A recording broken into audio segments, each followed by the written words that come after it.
amahoro ubwoko bw'Imana ndabasuhuje ego aho muherereye hirya no hino ku isi. Ubwoko bw'Imana mugenzi wanyu Sibomana Anastase niwe ubasuhuza. Yego amahoro y'Imana nagumye agwire muri mwebwe. Ndabashimiye cyane bwoko bw'Imana. Yego aho mugenda muboneka hirya no hino n'ubundi ndabashimiye cyane ko mudahwema n'ubundi kubana natwe kuri uyu murongo wa Irera TV1 ndetse no gusangiza n'abandi ubutumwa bwiza. Yego rero n'ubundi tugeze muri cya kiganiro cy'umwanya mwiza wo kugira ngo twunguke byinshi cyane bitandukanye. Nagusaba ngo utegure aho wakwandika kugira ngo mu gihe runaka ukeneye kuba wabikoresha umenyesha abandi ubutumwa bwiza nawe ubyifashishe nk'ubwoko bw'Imana. Intego yacu ni ukumenyekanisha ukuri kw'ijambo ry'Imana ndetse by'umwihariko kumenyekanisha inzira yo kurijya mu bwami bw'Imana. Ubwoko bw'Imana n'ubundi buri gihe buri hantu kuri buri gikorwa doza umutima ku by'iwacu mu ijuru nk'uko ijambo ry'Imana n'ubundi ribihamya mu rwandiko rwa kabiri Pawulo yandikiye abakolosayi. Yego yandikiye abakolosayi ibice bitatu umurongo wa mbere n'uwa kabiri ababwira ati nuko rero niba mwarazuranywe na Kristo yego mujye mushaka ibiri hejuru aho Kristo ari yicaye iburyo bw'Imana, mujye muhoza umutima ku biri hejuru atari ku biri mu isi. Yego rero ubwoko bw'Imana turabashuje kandi twishimiye kubana namwe mu gihe nk'iki ngiki turi muri kino kiganiro tumenye amateka mwiyobokamana muri kumwe na mugenzi wanyu ubwoko bw'Imana Sibomana Anastase. Rero nyirizina nk'uko ijambo ritweretse yuko tugomba guhoza umutima ku by'iwacu mu gihugu cyo mu ijuru. Nyirizina urasanga n'ubundi ikintu harira igihe kirekire cyangwa utangaho imbaraga n'ubutunzi ku bw'intego y'icyo kintu. Icyo kintu n'ubundi niyo mana yawe, cyangwa icyo ngicyo harira igihe kirekire ugatanga imbaraga n'ubutunzi ku bw'intego y'icyo kintu. Icyo kintu ubundi kiraza guhishura Imana yawe nyirizina by'ukuri.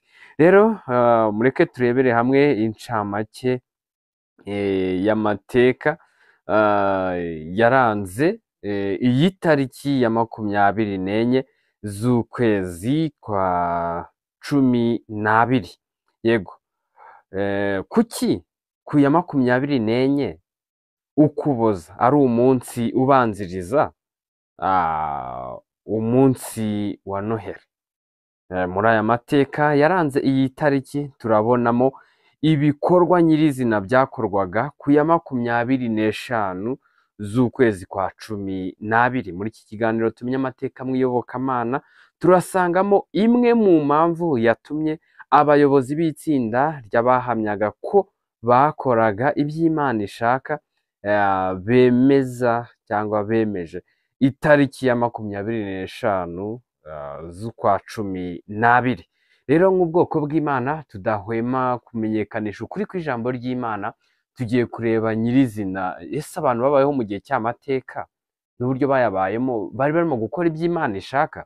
Mureke twumvire hamwe aya mateka yaranze iyi tariki kugira ngo tuze kubigiraho cyangwa tuve mu kinyoma cyabo, dore ko na Bibiliya ari igitabo twifashisha muri iki kiganiro tumenye amateka mwiyobokamana kugira ngo tumenye icyo dukwiriye gukora, tumenye icyo Imana ishaka kugira ngo abe aricyo dukora nk'ubwoko bw'Imana. Rero Bibiliya niyo iraza kwemeza nimba twaba ari abantu babayeho mu gihe cy'amateka barakoraga iby'Imana ishaka cyangwa batarakoraga iby'Imana ishaka, kugira ngo tuze kubigiraho, cyangwa Bibiliya niyemeza yuko batari bari mu nzira ya nyayo Imana ishaka tuve mu kinyoma cyabo, dore ko Bibiliya ariyo ibitwemeza uko tuyisoma.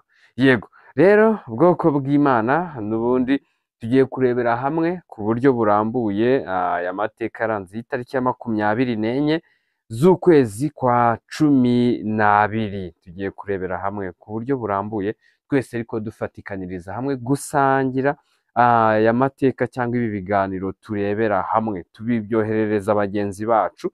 Tugiye kureba nyirizina itariki ya 25 n'ubundi ariyo twari turimo tuvuga tuti se kubera iki nyirizina iyi tariki ya 24 ibanziriza umunsi wa Noheli cyangwa umunsi wa Noheli ugiye kuzaba ku munsi w'ejo. Kubera iki bundi nyirizina turashaka kureba ibikorwa cyangwa tureba ibikorwa biba kuri iriya tariki y'ejo 25 z'ukwezi kwa 12. Rero itariki yihariye yo kuwa 25 Ukuboza ifite amateka n'amadini, nubwo itariki nyayo y'amateka Yesu yavutseho itazwi.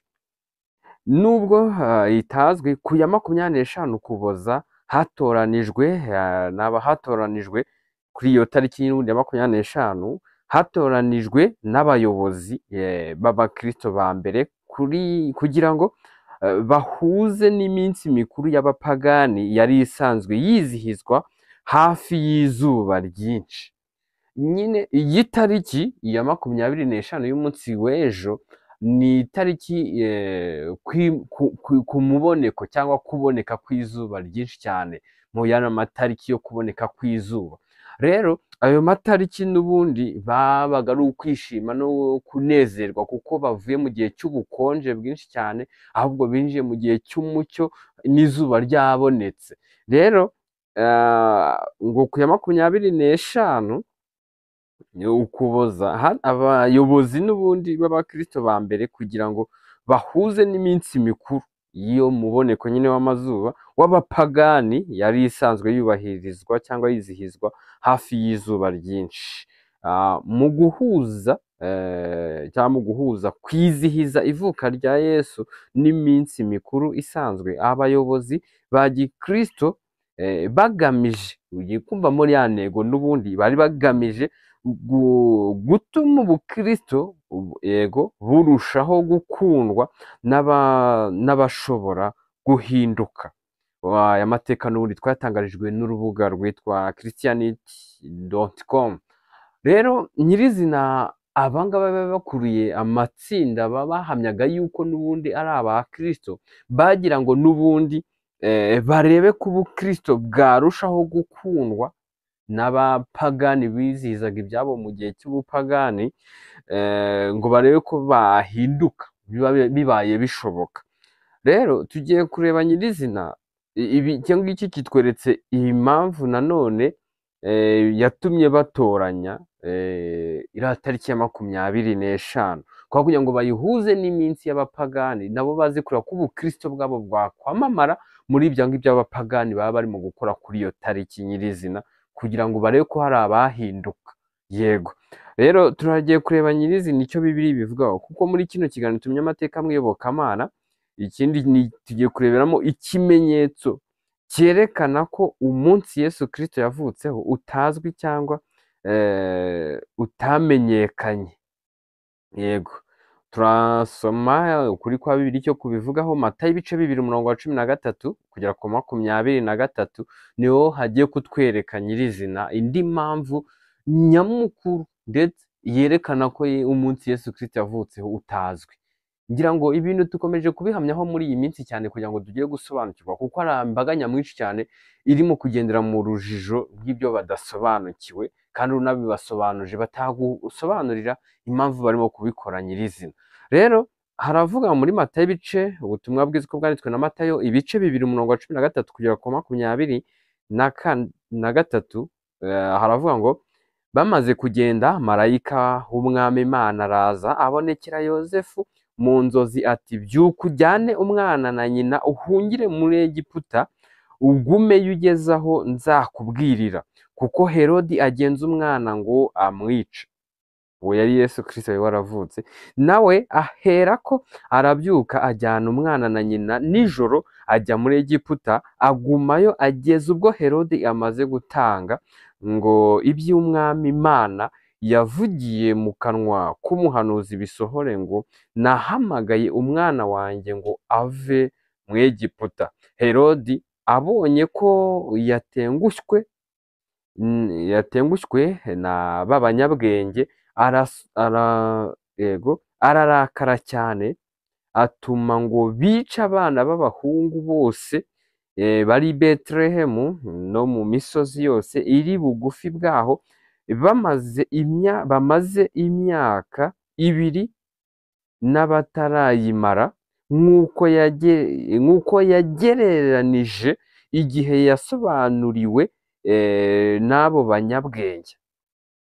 Aha herekanye yuko uyu Herodi Yesu Kristo yavukiye mu gihugu cye, ariko nawe nyirizina ntibyamenyekanye igihe yavukiye, kuko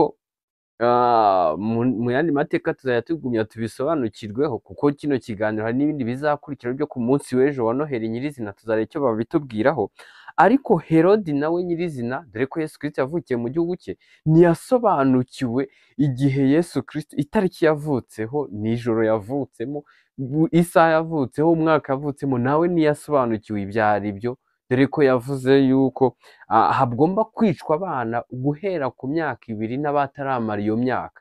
Rero Herodi nawe ntiyasobanukiwe n'umwaka yavutsemo, ndetse n'abari bafatikanije kuyobora. Yesu Kristo rero igihe yavutsemo ntabwo cyamenyekanye nyirizina, yego, kuko n'igihugu yavukiyemo n'abayobozi bacyo ntibasobanukiwe igihe Yesu Kristo yavutsemo, ngira ngo murabyumvisha. Hano Herodi abonye ko yatengushwe n'abanyabwenge ararakara cyane, atuma ngo bice abana b'abahungu bose bari Betelehemu no mu misozi yose iri bugufi bwaho, bamaze imyaka 2 n'abatarayimara, nk'uko yagereranije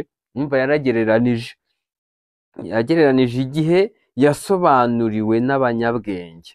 17 nibwo ibyavuzwe n'umuhanuzi Yeremiya byasohoye ngo, induru yumvikaniye i Rama yo kurira no kuboroga kwinshi, Rasheli aririra abana be, yanga guhozwa kuko batakiriho. Yego, Herodi amaze gupfa, marayika w'umwami Imana araza abonekera Yozefu mu nzozi ari muri Egiputa, ati byuka usubize umwana na nyina mu gihugu cya Isiraheli, kuko abashakaga kumwica bapfuye. Urumva ijambo ribisobanuye neza nyirizina, ririmo ribyerekana. Arabyuka ajyana umwana na nyina asubira mu gihugu cya Isiraheli, ariko yumvise yuko Arikelayo yimye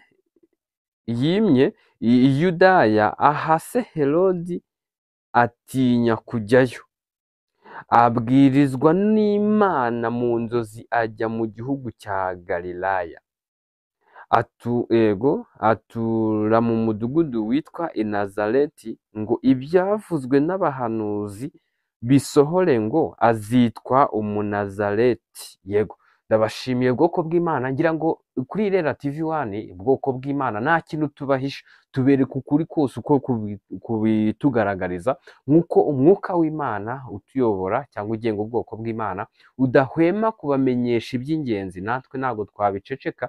Niyo mpamvu turimo tubereka ukuri kose icyo Imana yabitubwiyeho. Rero ndabashimiye yuko mwabanye natwe kandi mutajya mudutererana, mudahwema kubana natwe kuri umurongo wa Irera TV 1. Yego, rero turabashimiye ubwoko bw'Imana, n'ubundi buri gihe buri hantu kuri buri gikorwa duhoza umutima ku by'iwacu mu gihugu cyo mu ijuru, kandi intego yacu ni ukumenyekanisha ukuri kw'ijambo ry'Imana, ndetse by'umwihariko kumenyekanisha inzira y'ukuri ijya mu bwami bw'Imana. Ndabashimiye, amahoro y'Imana n'ubuntu bw'Imana bugwire muri mwe, mubiheshejwe no kumenya Imana na Yesu Kristo umucunguzi wacu. Murakoze cyane.